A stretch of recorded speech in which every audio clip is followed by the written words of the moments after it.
Top of the table, Clontarf welcomed Galwegians to Castle Avenue for the official opening of their new 4G pitch, which was opened by Ireland head coach Joe Schmidt and the IRFU president Martin O'Sullivan.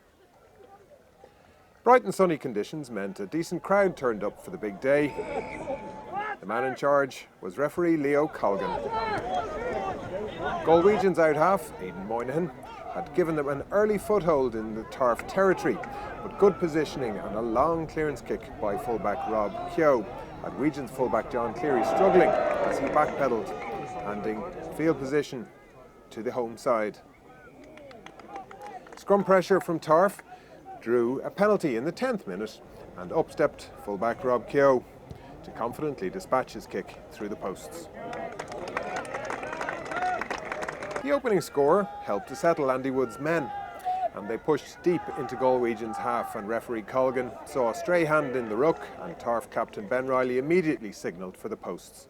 Unfortunately for Tarf, that's exactly what Keogh hit with his next two penalty attempts. This effort in the 16th minute from almost the same spot as his first kick, and then again with his third attempt in the 20th, when the visitors were penalised for coming in at the side. The breaking ball was again knocked on by the chasers, and Wegians cleared their lines. Keep moving!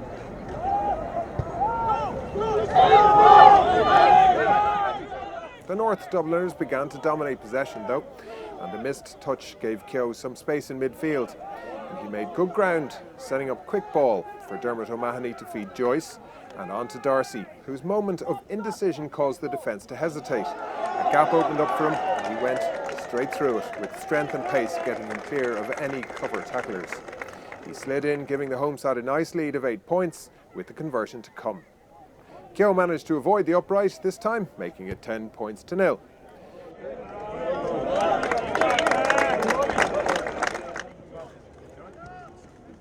Directly from the kick-off, Tarf were penalised though by Colgan, and Aidan Moynihan pointed towards the post.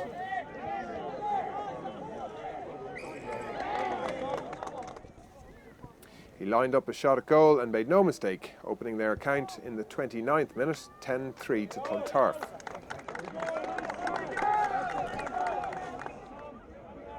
Just 2 minutes before half-time, Cleary, the fullback, obviously got on the wrong side of referee Colgan, and Tarf were marched a further 10 metres up the field, offering Keogh a far easier shot at goal. And he struck it very nicely. The flags went up, putting Tarf into a strong home lead, 13 points to 3 at half-time. Last season's beaten finalists were hoping to push on after the restart, but it was Wegians who made the greater inroads in the early stages of the second half. Some excellent work from their pack forced a penalty in the Tarf 22. Moynihan opted for the posts again, and he split them.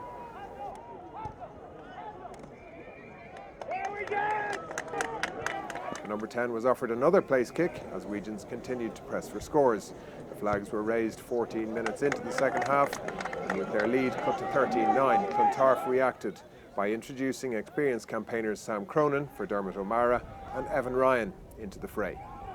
The two backs certainly provided a different spark to the home side's play. Tarf pressed the visitors' line, and referee Colgan was forced to give another penalty for offside. Keogh knocked it over, and the 64th minute penalty put some daylight between the teams again, 16 points to 9 to the home side. Wegians never allowed their heads to drop though, and Moynihan was unfortunate to see another kick at goal drift past the upright with 10 minutes remaining. Some strong running in midfield from Cleary made inroads into the Tarf 22. He offloaded to replacement prop Doran McHugh, but great work at the breakdown from Rob Keogh meant McHugh was penalised for not releasing. This was the last realistic chance that the Westerners had of closing the gap, and even though they applied considerable pressure in the closing minutes, Clontarf held firm.